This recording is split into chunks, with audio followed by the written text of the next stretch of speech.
Bu, yang kedua, hormati mertuanya, muliakan orang tuanya, saudaranya juga.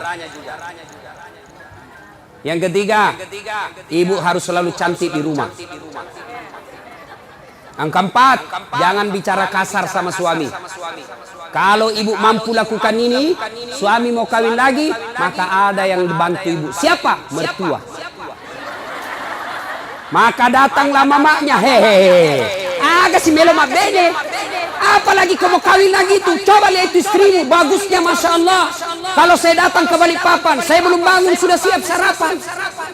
Saya tidak pernah kasar bicara sama saya. Adik-adikmu dihormati. Kamu kawin lagi, belum tentu kau dapat perempuan lebih baik dari dia. Tapi ini nah, datang mertuanya kasar ngomong, baru tiba dan bilang kapan pulang ibu.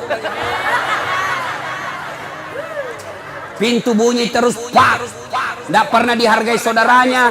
Maka begitu pulang kampung ke Sulawesi, apa nak bilang mamanya? Nah, saya kasih sekolah kau itu tinggi-tinggi supaya hormati ke orang. Kenapa justru istrimu tidak hormati kau? Apa itu istrimu itu? Tidak nak hargai saya, tidak nak hargai saudaramu. Padahal kau yang carikan uang. Sudah nih, kawin sama kau lagi. Kalau perlu sembunyi-sembunyi kau saja. Masih mau kau? Tidak. Itu laki-laki mau terbantu perempuannya.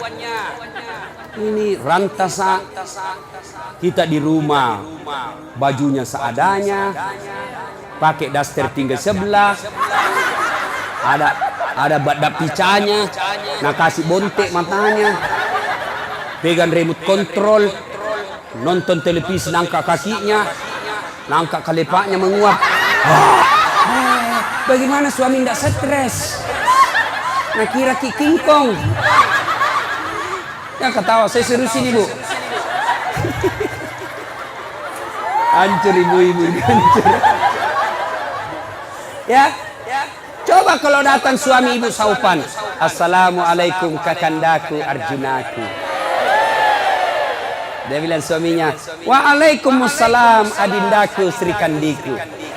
Lalu dia bilang lagi istrinya, itawa kakang abangku gaganya hari ini.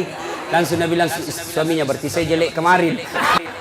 Ayo bu ya. Pertama, sifat Khadijah merahasiakan kekurangan dan kelemahan rumah tangga. Jangan cerita ibu. Cerita boleh, kemana? Kepada Allah. Minta kepada Allah, minta tolong ibu. Kalau Allah yang tolong ibu, biar perempuan apa yang goda suami tidak akan berhasil. Kenapa? Allah yang lindungi suami. Rezeki Allah yang ngatur. Berdoa kepada Allah. Suami pergi cari nafkah. Apakah sebagai sopir, apa sebagai nelayan, apa sebagai politisi, apa pedagang, apa saja kerjanya suami. Istri yang baik, pergi suaminya. Tinggal istrinya sholat duha di rumah. Selesai dia sholat duha, dia berdoa kepada Allah. Ya Allah, Engkau yang menentukan dan mengatur rezeki suami saya. Jika rezekinya masih di atas langit, turunkan. Jika masih dalam tanah, munculkan. Jika masih jauh, dekatkan. Jika masih sedikit, cukupkan. Yang lebih penting dari itu, ya Allah, berkahkan. Coba nih, ibu tidak harus bahasa Arab. Ngadu, nangis kepada Allah.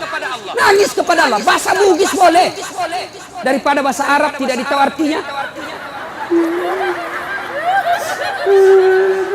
Nabalah malaikat apa maksudnya nih ibu ini?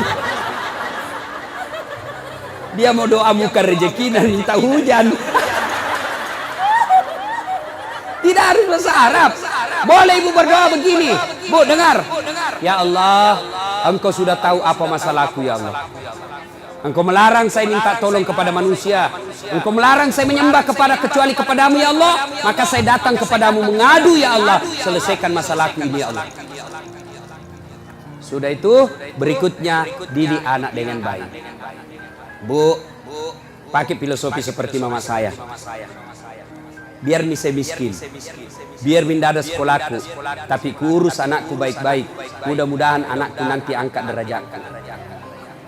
Ibu kan tidak mungkin maki jadi camat ibu toh. Tidak mungkin maki jadi di sini jadi bupati, ya susah ibu. Tidak mungkin nih. Tapi didik anak dengan baik, anak kan nanti yang jadi bupati. Susah jadi pengusaha tanker, punya kapal tongkang, punya kapal ini, agaknya susah nih bu. Doakan didik anak, mudah-mudahan anak tak milik nanti itu. Tidak mungkin menjadi dokter ibu toh. Tidak mungkin. Maka berdoa, didik anak, mudah-mudahan anak tak jadi dokter. Nah, ibu silakan kerja apa saja, mau berpartisipasi dunia apa saja, tapi ingat fungsi ibu ada dua. Satu sebagai istri, dua sebagai ibu. Untuk anak-anak. Tidak ada gunanya sukses segala-galanya kalau anak berantakan. Contoh ibu, ini sudah kejadian bu, ya kejadian ini. Ini ada anak-anak yang curhat sama saya. Usia 15 tahun. 15 tahun ibu. Ustaz, hamil pacarku. 15 tahun. Saya bilang, cewekmu usia berapa? Satu kelas sama saya Ustaz, SMP. Ya? Saya bilang kasih bicara, saya bapakmu harus kasih nikah. Saya tidak tahu apa dia kasih nikah sekarang. Lalu saya penasaran, berapa mi perempuan kau kasih begitu? Dia bilang sudah 5 Ustaz, baru ini hamil 1. SMP bu, kelas 5, 15 tahun. 15 tahun. Lalu saya tanya, bagaimana caranya? Tidak masuk akal. Kau di mana? Kau masuk hotel kan ditahu kau masih kecil. Apa dia bilang? Di rumahnya tuh perempuan saya kasih gitu. Ustaz. Saya tanya, kenapa bisa? Dia bilang, saya sudah tahu jam berapa orang tuanya tidak ada di rumah. Maka ibu, tidak ada gunanya ibu cari uang kalau rumahnya ibu tempat tidurnya anak gadis tak yang dibelikan mahal-mahal, dibikinkan kamar, kasih AC, kasih kipas, lalu anak laki-lakinya orang tiduri anak gadis tak di rumah. Itu mi fungsinya ada perempuan di rumah. Jelas ibu ya?